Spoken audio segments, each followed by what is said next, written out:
Nous sommes à la veille des élections présidentielles et la Commission béninoise des droits de l'homme fait partie des institutions qui ont été retenues dans le cadre du processus électoral. Les institutions nationales des droits de l'homme ont une façon d'observer les élections qui n'est pas le même procédé que les observations classiques. Alors nous sommes venus échanger avec le président de la Cour constitutionnelle et cela s'inscrit dans un processus que nous avons entamé depuis le mois de décembre.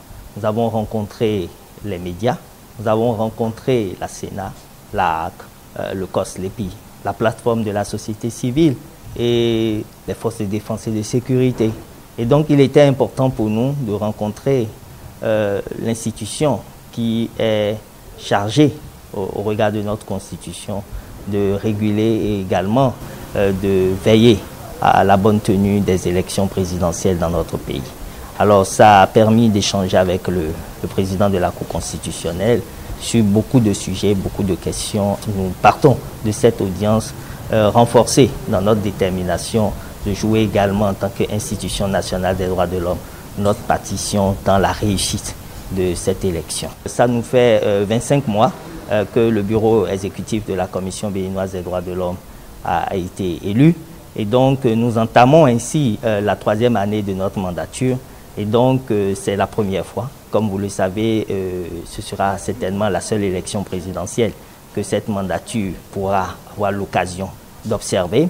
Et ce qui est intéressant également, c'est que nous attendons les présidents des institutions nationales des droits de l'homme de l'espace UEMOA qui seront à Cotonou pour participer à cette observation selon les normes qui sont les nôtres, les principes qui guident les institutions nationales des droits de l'homme.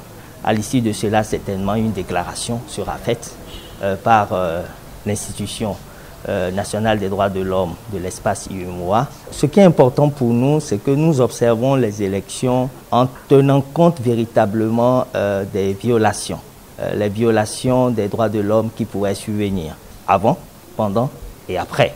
Et donc, dans ce sens, nous avons des critères bien particuliers sur lesquels nous observons les élections. En son temps, nous ferons un rapport par rapport à cela, mais ce n'est pas de l'observation classique.